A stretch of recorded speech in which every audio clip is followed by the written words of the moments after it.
Bonjour tout le monde. Suite aux leçons que je fais pour aider les élèves à continuer leur apprentissage à distance, cette fois-ci avec une nouvelle vidéo sur les microbes et les réponses immunitaires. Dans cette vidéo, on va voir les microbes.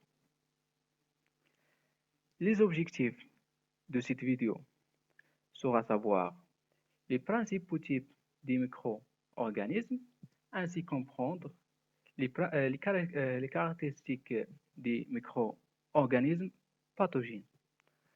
Pour cette raison, on va commencer par introduction.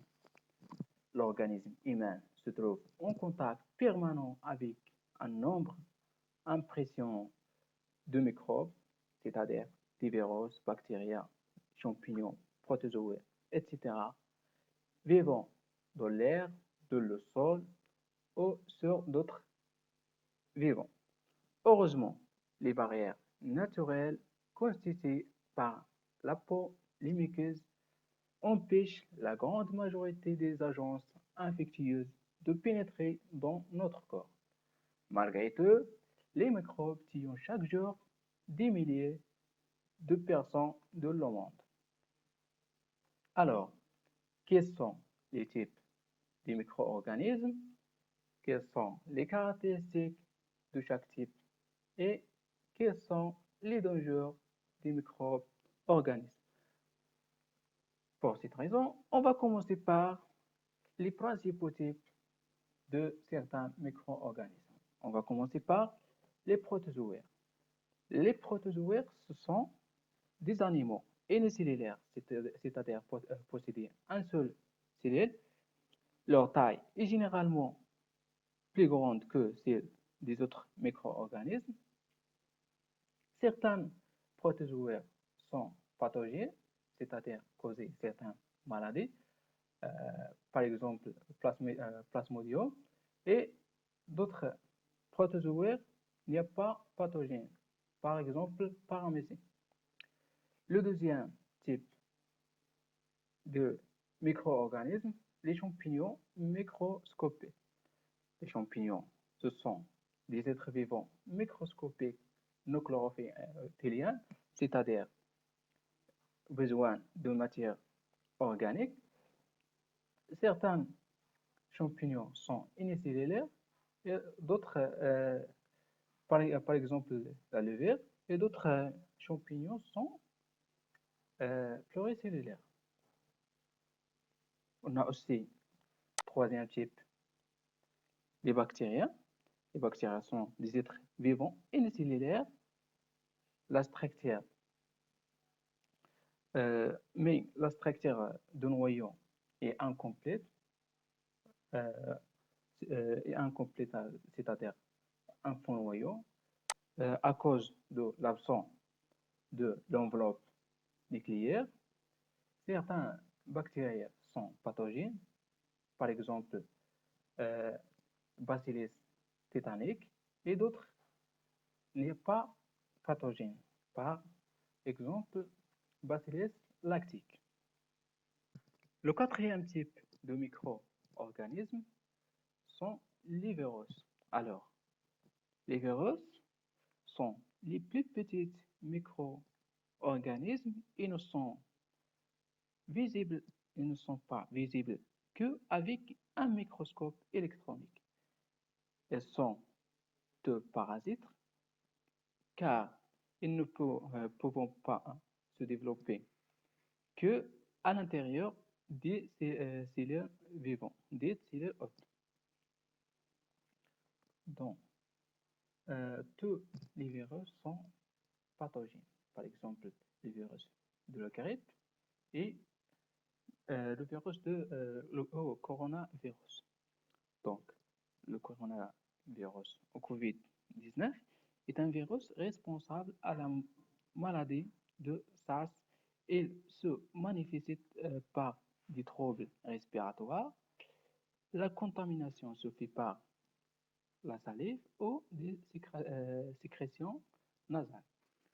Le tableau suivant résume les principaux types des microbes et leur milieu de vie. On a les protozoaires, par exemple les paramécées, leur milieu de vie et leur stagnant. On a aussi les bactéries, par exemple Bacillus de Koch et les bactéries lactiques. Leur milieu de vie, soit les aliments ou l'eau. On a aussi les champignons microscopiques, par exemple les pénicilliums. Leur milieu de vie, soit les fruits ou le pain. On a aussi les virus, par exemple coronavirus, l'hépatite B, le sida et le virus de la grippe. Leur milieu de vie est principalement les cellules hôtes. Donc, les virus sont des parasites obligatoires. Maintenant, on va voir les caractéristiques des micro-organismes pathogènes. On va commencer par la multiplication rapide chez les bactéries. Dans ce graphe, on a le nombre des bactéries augmenté avec le temps. Comme vous voyez, avec le temps, le nombre des bactéries augmente au cours du temps. Donc, les bactéries se multiplient par division ou division cellulaire ou par bipartition. La multiplication rapide chez les champignons se fait par le bourgeonnement ou par la sporulation. Pour les virus, comme vous savez, les virus ne peuvent se multiplier que en impliquant un cellule vivant ou un cellule hôte. Après l'entrée de virus dans la cellule, se multiplient dans le cytoplasme et donnent plusieurs virus. Dans le cas de covirus, après l'entrée dans l'organisme, il migre jusqu'à les cellules de l'appareil respiratoire. Il y a avec des récepteurs spécifiques et entrer à l'intérieur des cellules. Dans le cytoplasme, le virus libère leur contenu génétique et, fabriquer leur contenu, fabriquer les récepteurs et associer entre eux et en final sortir plusieurs virus. Le deuxième caractéristique est la présence de capsules chez certaines bactéries. Comme vous voyez dans ce tableau, si on injecte un seringue par des bactéries avec des capsules, on va voir la mort des seringues après l'apparition des symptômes de maladie.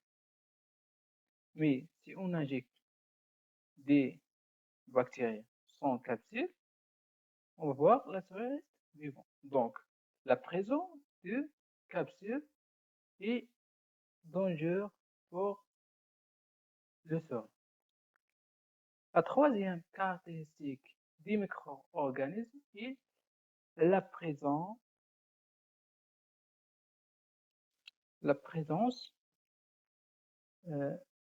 des sécrétions de toxines par certaines bactéries. Pour comprendre comment agit les bacilles tétaniques, on propose l'expérience suivante.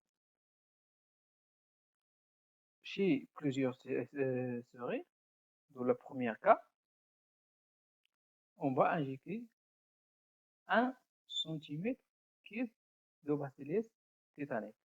On va voir l'apparition des symptômes de tétanos, puis la mort de la seringue. Donc, bacillus tétanique est mortel. Si on injecte 2 cm3 de filtrate de bouillon de bacillus tétanique, on va voir l'apparition de symptômes de tétanos, puis la mort des seringues. Donc, Donc, le filtrage du bouillon est mortel. Si on injecte l'eau distillée et stérilisée, le soleil reste vivant. Donc, le soleil reste vivant à cause de l'injection de l'eau stérilisée. Donc, certains bactéries, comme le bacillus tétanique, sécrétant un toxine qui se propague dans le sang et perturberait les mouvements qui sont commandés par les muscles. Donc, euh, le bacillus tétanique agit sur le système nerveux qui commande les mouvements des, euh, des muscles de l'os.